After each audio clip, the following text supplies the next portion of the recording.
Hello বন্ধুরা, very very good morning. আজকে চলে এলাম ফ্ল্যাটে বাঘাযতীনে। যাই হোক, আজকে তোমাদের সঙ্গে একটা দারুণ মনপসন্দ রেসিপি শেয়ার করছি, যেটা মোটামুটি সবাই জানো, তাও আমি একটু করে দিলাম। আমি যা রান্না করি সেটাই শেয়ার করি, তো তাই আজকে এনেছে আমার কর্তামশাই। এই বাড়িতে ঢুকেই গেল হাঁটতে, কোথা দিয়ে বড় বড় 4টে কাঁকড়া নিয়ে এসছে। তাকে ছাড়িয়ে ছুড়িয়ে মোটামুটি ওরা কেটেই দেয় দাঁড় ফাড়গুলো, তারপর বাকিটা বাড়িতে এনে তাকে পরিষ্কার করে ধুয়ে পরিষ্কার করে নিয়ে নুন হলুদ মাখিয়ে, কাঁকড়া তো আমার কর্তার আর আমার ভীষণ ভীষণ ফেভারিট। আর মানে আমার ছোট মেয়েরও বড় মেয়েরও নাতি নাতনি সবার, যদিও ওরা আজকে নেই, তবে আমার ভাইয়াজি একদম খান না, তার জন্য হবে একটু চিংড়ি মাছের ঝাল। তো যাই হোক, কাঁকড়াগুলোকে মেখে ধুয়ে নিয়ে সুন্দর করে, খুব বড় বড় ছিল, ওই জন্য আমি দাঁড় ফাড় মোটা দাঁড়গুলো একটু ভেঙে ভেঙে দিয়েছি।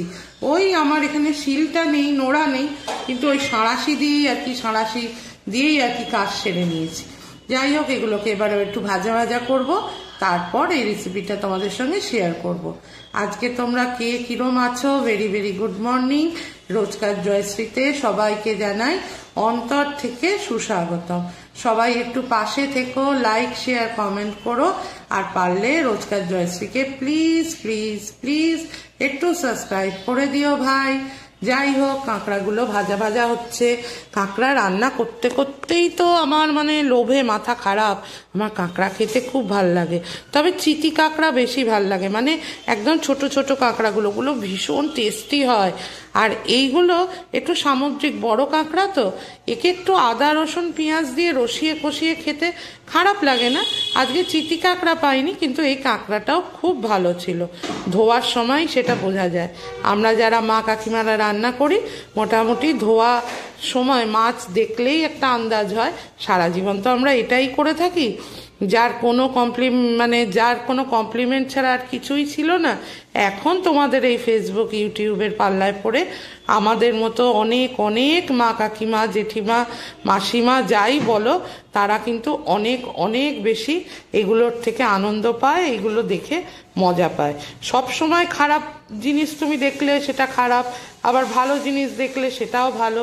সব জিনিসের ভালো মন্দ দুটিই আছে, ফেসবুক ইউটিউবও তাই। তো যাই হোক, একটুখানি বকবক করে নিলাম। আজকে ভোরবেলা চলে এসেছি এখানে, সকালবেলা এসে একটু হাঁটতে গেল, গিয়ে কোথা থেকে আর কাঁকড়া দেখে তো আর রাগ করা যাবে না বাবা। আমি অনেক দিন ধরে বলছিলাম, ভাবলাম এখানে খুব কাঁকড়া ওঠে, একটু আনো তো। ও বাবা, আজকেই দেখি আমার মশাই এনে হাজির। তো যাই হোক, তাকে ভালো করে ভেজে নিয়ে তুলে ফেললাম পাত্রে, দিলাম ফোড়নে দারচিনি এলাচ লবঙ্গ আর দুখানি সাবুত একদম পরিষ্কার তেজপাতা দেওয়ার পরে এর মধ্যে থেকে একটা নিজস্ব স্মেল বেরাবে, অবশ্যই বেরাবে। তবে কাঁকড়াটা আমরা নিজেরা খাবো, এমনি খেলেও হতো, কিন্তু আমার কর্তা বললো, যা একটু ছোট ছোট করে আলু দিও। কি যে আমরা আলু সবার মধ্যে ঢোকাই ভগবান জানে। সব রান্নার মধ্যে দেখবে আমার মধ্যে একটু না একটু আলু আমি দিয়েই থাকি। যাই হোক, এটা নিয়ে আমি মানে অন্য লোকের কাছে, আমার নিজের ঘরের লোকেরা তো ভালো খায়, তাই জন্য আমাকে বকে না, কিন্তু অন্য লোকেরা অনেকে বলে যে তুই সব রান্নার মধ্যেই আলু দিস। কি করব, একটু আলু ছোট ছোট করে কেটে দিয়ে দিলাম, আর একটু বেশ কিছুটা টমেটো সুন্দর করে কেটে রেখেছিলাম, সেটাও দিয়ে দিলাম। এইবারে নাড়াবো চাড়াবো, একটু সামান্য লবণ আর হলদি রানীকে দেওয়ার পরে একটু সামান্য লবণও দিয়েছি। লবণ না দিলে আলু আর টমেটো তো মজবে না। আর দিলাম একটু হলদি রানীকে, যা বলছিলাম আর কি তাই দেওয়ার পর এবারে সেটাকে যতক্ষণ না আলুটা একটু ভাজা ভাজা হয়ে আসছে, মানে তারপর আমি অন্য মশলার দিকে যাব। তবে এই সামুদ্রিক কাঁকড়া কিন্তু একটু আদা রসুন পেঁয়াজ ছাড়া খুব একটা কিন্তু মনপসন্দ হবে না। আর দিলাম বেশ কিছুটা গুঁড়ো শুকনো লঙ্কা, কারণ কর্তামশাই বলেছেন যে আজকে কিন্তু একটু ঝাল ঝাল করতেই হইব, ঝালঝালি করবা। তো ঠিক আছে, যা বলেছে তাই করুম। আয়না যখন দিছে, অবশ্যই ওনার আজ্ঞা অনুযায়ী আমি চলুম। মনপসন্দ খাদ্য এনে দিয়েছে, এখন কতদিন ধরে ভাবছিলাম। তবে যাই হোক, ছোট না পাক বড় তো এনেছে, যাই পাই সেটাই আজকের ভালোই রেসিপি হয়ে গেল।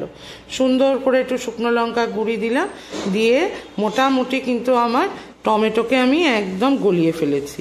এবারে আমি 2-1.5 চামচের মতো, বড় বেশ চামচটা আমার স্টিলের ছিল, 2 চামচ 2.5 চামচের মতো আমি পেঁয়াজটা, যেটা আমি গ্রেট করে রেখে দিয়েছি, মানে মিক্সিতে ঘুরিয়ে রেখে দিয়েছি, সেই মিক্সির জার থেকে আমি একটু দিলাম। আর একটু আদা রসুনের পেস্ট, যেটা আমি সবসময় আমার হাতের ধারে রাখি, সেটা দিয়ে এবারে আমি কষাবো।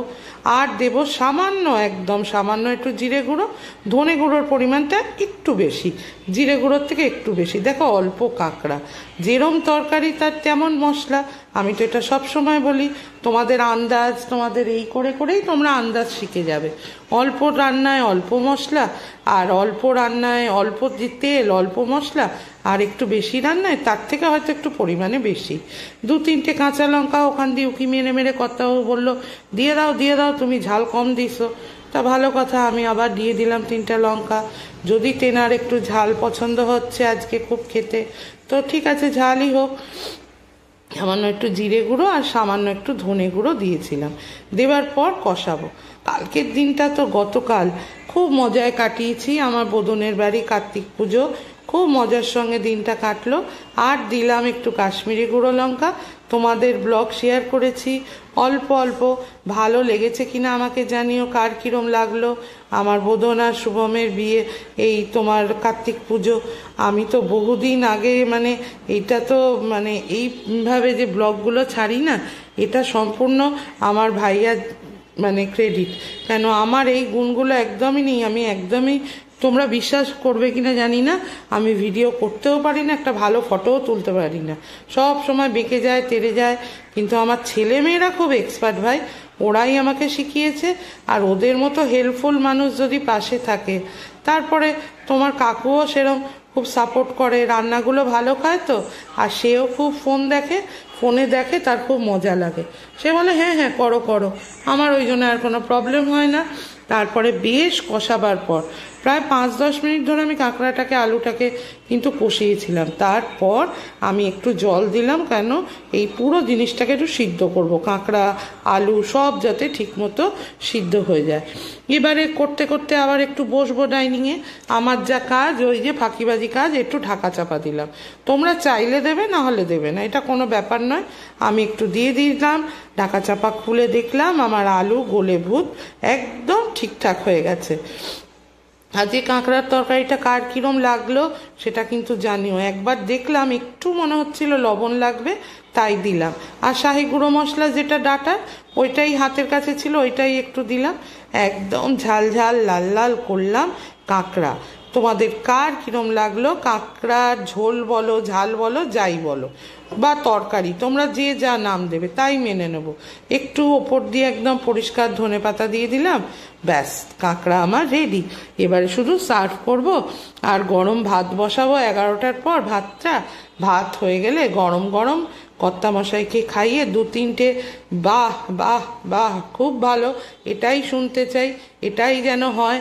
তো যাই হোক, আজকের ভিডিওটা তোমাদের ভালো লাগলে লাইক, শেয়ার, কমেন্ট আর সাবস্ক্রাইব করতে ভুলবে না। আমার কাঁকড়ার তরকারির রংটা কেমন হলো? ভালো হলে লাইক দিও। টাটা।